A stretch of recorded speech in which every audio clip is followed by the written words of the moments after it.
목요일은 공연을 소개하는 시간입니다. 라디오 객석 1열 목공소 공연 제작사랑 안영수 대표와 함께합니다. 안녕하세요. 예, 안녕하십니까. 목공소 사장 안영수 인사드리겠습니다. 네, 오늘 어떤 공연 소개해 주실지 궁금한데요. 오늘 오랜만에 연극 한 편 갖고 왔습니다. 그 공연 배달 서비스 간다라는 극단이 있거든요. 거기서 올리는 연극 중에 그때도 오늘이라는 작품이 있습니다. 네. 오랜만에 연극 골라오신 것 같아요. 예. 근데 극단 이름이 좀 독특하네요. 네, 공연 배달 서비스 간다. 네. 약간 배달 앱 같기도 하고.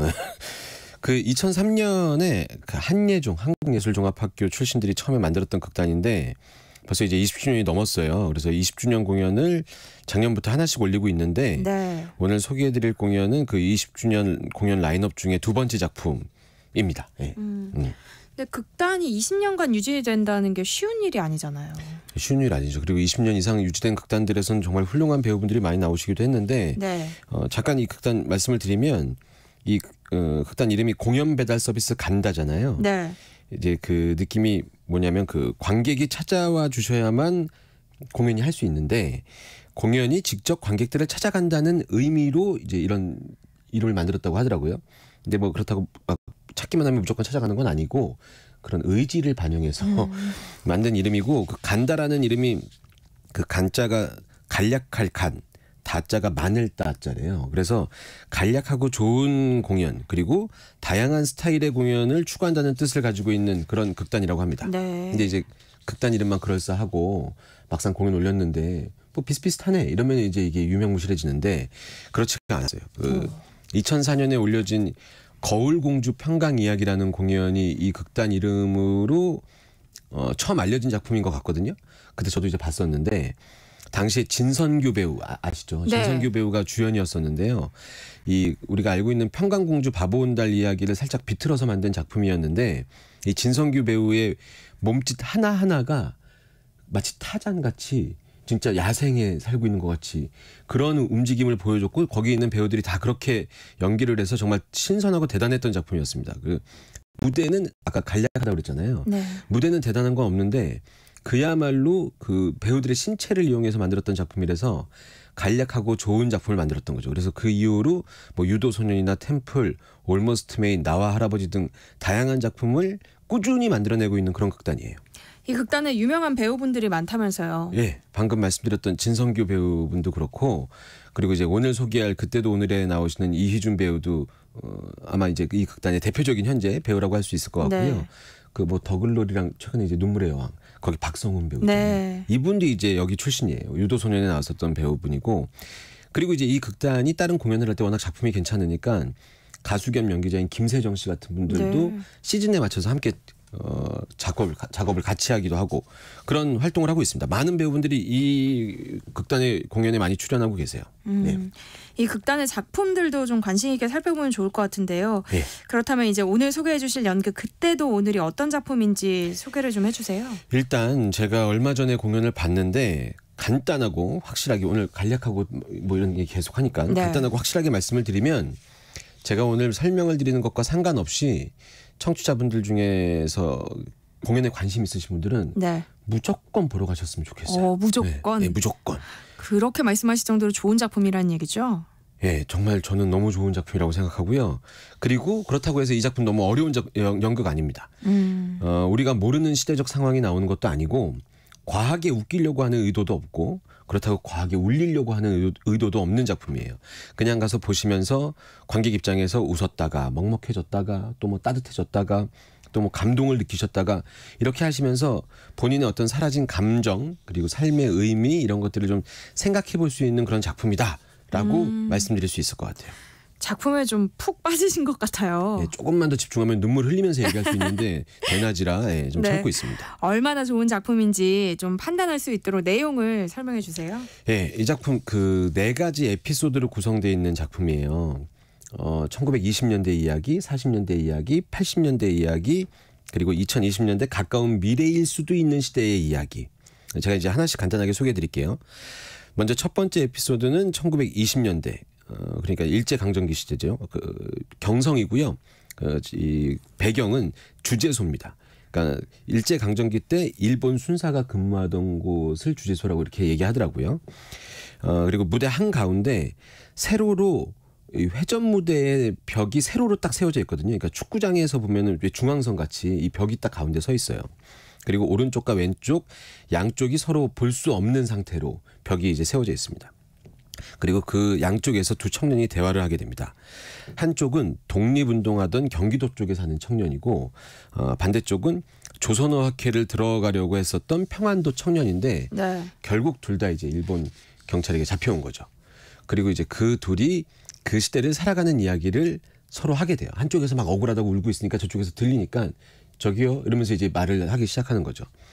근데 이제 얘기하다 보니까 이 경기도 친구는 힘을 길러서 독립운동을 해야 되겠다 이렇게 생각하는 친구고 평안도 친구는 한글을 배우고 익혀서 문화를 지키는 것이 독립운동이다 이렇게 생각하는 이 두 친구가 서로 얘기를 하는 거예요. 벽을 틈에 두고 그러면서 이제 조금씩 서로한테 동지애도 느끼고 위로도 막 서로 해주게 되고 비슷한 나이 또래인 것 같으니까 추억도 얘기하면서 이렇게 좀 웃고 웃으면서 웃기도 하고 약간 울기도 하고 하면서 그런 얘기를 하게 됩니다. 이렇게 이제 공포스러운 상황인데도 서로의 이야기를 이어나가던 중에 어느 순간 평안도 친구가 호출을 받고 끌려나가게 되죠. 이러면서 이 에피소드가 끝나요. 네. 가볍지 않은 이야기인데요. 네. 무대 연출은 어때요? 내용이 이러니까 무거울 수밖에 없는 이야기이긴 한데 네. 그런데 이제 서로 얼굴도 모르는 상황에 있는 청년들의 이야기가 말씀드린 것처럼 이렇게 그 공포감이 조성되어 있는 곳에서 얘기가 되는데 이 친구들이 하는 얘기가 너무 청년들의 이야기고 하니까 이게 또 그렇게 무겁게만 흘러가지가 않아요. 때로는 재미있는 말에 관객들이 막 웃기도 하고 그리고 별말 없이 서로 상황이 너무 어이가 없으니까 배우들이 서로 웃거든요. 그럼 그 웃음이 계속되니까 관객들도 그 묘한 슬픈 웃음을 관객들도 웃게 돼요. 근데 이제 기본 정서는 그 느낌을 어떤 공포감이나 위태로움 이런 것들을 관객들한테 그대로 전달하면서도 뭔가 묘한 이상한 동질감도 느끼게 되고 짠한 마음도 생기게 되고 그런 상황이고요. 여기 이제 무대 연출에 한 몫을 하는데 아무것도 없는 무대 위에 가운데 딱 벽이 놓여져 있다고 말씀드렸잖아요. 그리고 양쪽에 있는 배우가 검은 조명 아래 의자 양쪽 하나에 두 팔을 열중샷 자세로 해서 묶여 있는 거죠. 이렇게 해서 딱 얘기를 하는데 이 연출 자체가 너무 극적인 연출을 만들어내는 거죠. 네 가지 에피소드가 있다고 하셨잖아요. 네네. 다른 이야기들도 궁금해지는데요. 네, 시간은 가고 있고 에피소드는 막 이제 아직 많이 남아 있으니까 마음이 좀 초조해지는데 두 번째 에피소드 말씀드릴게요. 1940년대 얘기입니다. 배경은 제주고요. 제주에서 땅을 갖고 있던 친구랑 그 친구의 땅을 빌려서 먹고 살고 있는 친구가 있어요. 근데 어느 날 이 땅을 갖고 있던 친구가 땅을 다 팔 거니까 이 땅을 빨리 비워달라고 하는 거예요. 그러니까 이게 땅을 받아서 일을 하고 있던 친구는 너무 어이없어 하면서 왜 그러냐 갑자기. 근데 그 이유를 들어봤더니 너무 이해가 안 가는 거예요. 여기에서 땅을 갖고 있고 그냥 있으면 빨갱이로 오해를 받아서 죽을 수도 있다는 얘기를 하는 거예요. 근데 이 제주에서 계속 살고 있던 친구는 말이 안 된다고 생각하는 거죠. 그래서 서로 계속 실갱이라고 싸워요. 너 우리가 너무 돈을 많이 안 줘서 도망가는 거 아니냐고 막 물어보면서 그렇게 실갱이를 하고 빨리 도망가야 되는데 도망가지 못하고 서로 싸우게 있어요. 그러다가 어떤 군인들을 맞닥뜨려요. 그리고 상황은 우리 모두가 원하지 않는 결말을 맞이하게 되는 그런 에피소드입니다. 제주 4.3 사건을 배경으로 하고 있는 것 같은데요. 네. 두 번째 에피소드에서도 이 독특한 무대 연출이 있다고요. 네, 그 배경이 제주라서 배우들이 완벽하게 연습을 해서 제주 사투리로 공연을 해요. 우린 못 알아듣습니다. 근데 그래서 무대 배경에 자막을 이제 보이게 해줬어요. 그래서 이제 그 자막을 보느라고 배우들의 연기를 좀 놓칠 때도 있긴 있어요. 그게 좀 아쉬운 부분이긴 한데 그런데 이제 막상 자막을 통해서 이들의 얘기를 좀 보고 있으면 왜 그 뮤직비디오 같은 거 보면은 가사 하단에 이렇게 쫙 올라갈 때 보면 가사말이 너무 이뻐서 감동받는 경우 있잖아요.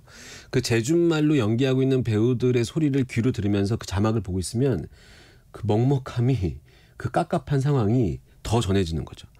그런 연출을 보여주고 있어요. 네.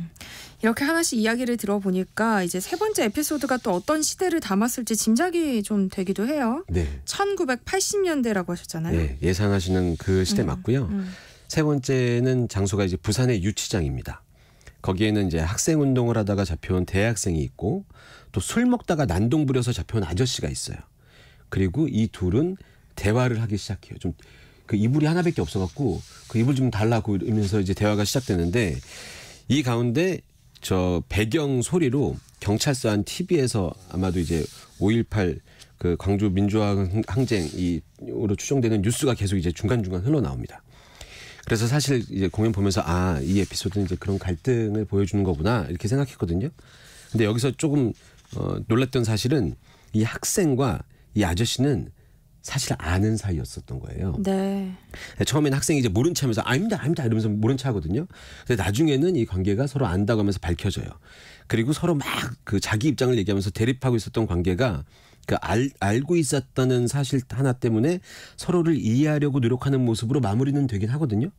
그런데 이 이야기 안에서 있었던 여러 가지 갈등이 완전히 해결되지 않았음을 관객들은 뭔가 느끼고 있는 거죠.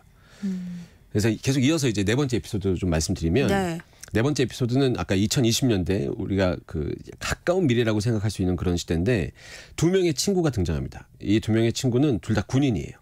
최전방에서 경계 근무를 서고 있는 친구인데 둘이 군대 입대한 시기가 좀 다르니까 한 명은 저 선임이고 한 명은 후임인데 둘이 사실은 친구였던 거죠.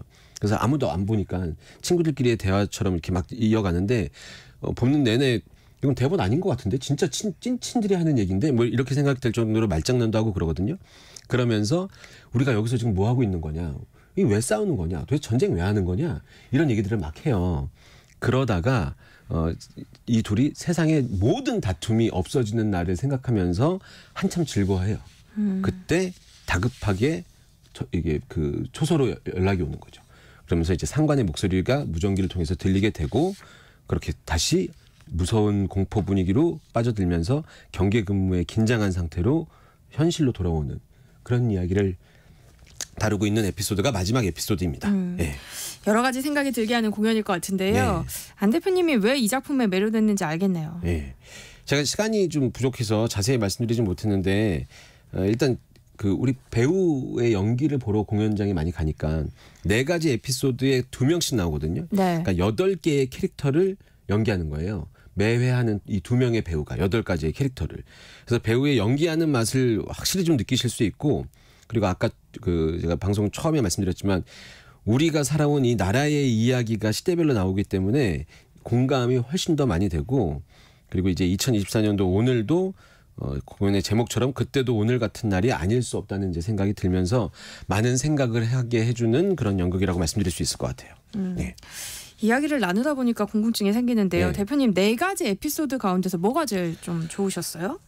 볼 때는 뭐 다 좋다고 생각했는데 이 대본 쓰면서는 3번째 에피소드가 그 현실과 좀 많이 맞닿아 있는 것 같기도 하고 그게 뭐 이제 어떤 그 광주 뭐 인연 간의 갈등 이거 말고도 네. 세대 간의 갈등, 성별 간의 갈등 이런 여러 가지 갈등이 있잖아요. 그런 것들이 생각이 나면서 우리가 분명히 서로를 다 아는데 왜 이렇게 싸워야 되지?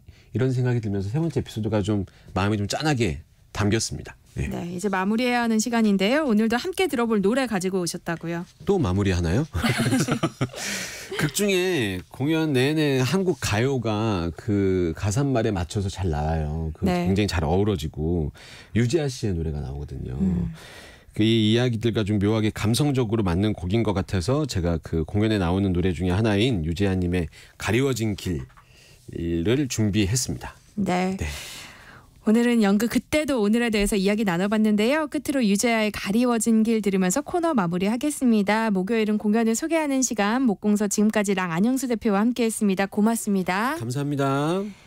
네, 그리고 9698님 세상의 모든 정보 청취하다가 사연을 올려봅니다. 좋은 연극 작품을 꼭 보고 싶도록 설명해 주셔서 관심이 가네요. 가끔씩 듣기만 하다가 청취율 조사 기간이라고 해서 사연을 남겨요. 감사합니다 라고 보내주셨어요. 제가 더 감사합니다. 그럼 전 노래 듣고 돌아올게요.